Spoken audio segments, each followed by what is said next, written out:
दूसरे पर ना करे भरोसा, खुद में लाएं आत्मविश्वास। यह कहानी है एक मकड़ी की। यह मकड़ी एक बार अपना जाला बनाने का सही स्थान ढूंढ रही थी।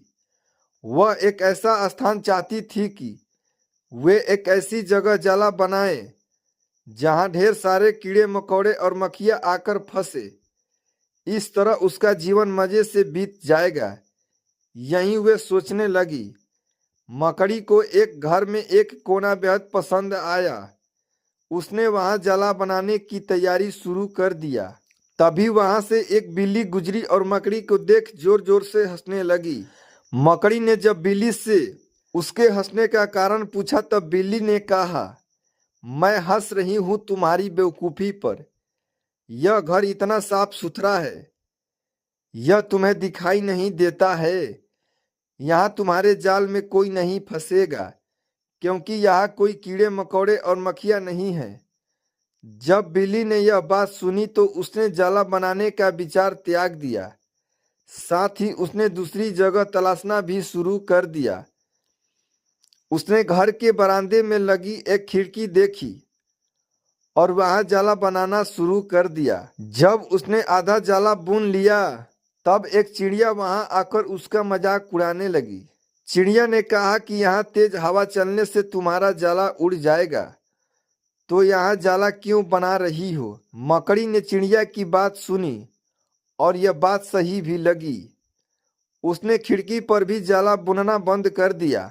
वह फिर से दूसरा स्थान ढूंढने लगी। तभी उसकी नजर एक पुरानी अलमारी पर पड़ी। उस अलमारी का दरवाजा खुला हुआ था। मकड़ी ने वहां जाकर जाला बुनना शुरू कर दिया। इसी बीच वहां एक कॉकरोच आया। उसने कहा कि यहाँ जाला बनाना बेकार है, यह बहुत पुरानी अलमारी है, कुछ ही दिन में यह बिक जाएगी और मकड़ी की मेहनत बेकार हो जाएगी। मकड़ी ने कॉकरोच की बात भी मान ली।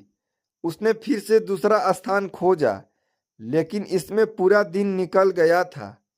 वह थक गई और भूख प्यास से बेहाल थी। उसमें इतनी हिम्मत नहीं थी कि वह जाला बना पाए। थक कर वे एक जगह बैठ गई। यहाँ पर एक चींटी बैठी थी। मकड़ी को देख चींटी ने कहा कि वे उसे सुबह से देख रही है। जैसे ही तुम जाला बुनना शुरू कर रही हो, वैसे ही कोई आकर तुम्हें कुछ कहता है और तुम अपना आधा काम छोड़ देती हो। दूसरे की बातों में आकर ही तुम्हारा यह हाल हुआ है। चिट्टी की यह बात सुनकर मकड़ी को अपनी गलती का एहसास हुआ।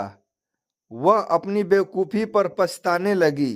तो दोस्तों, आपको यह छोटी सी जानकारी कैसी लगी, हमें कमेंट करके जरूर बताइएगा। धन्यवाद।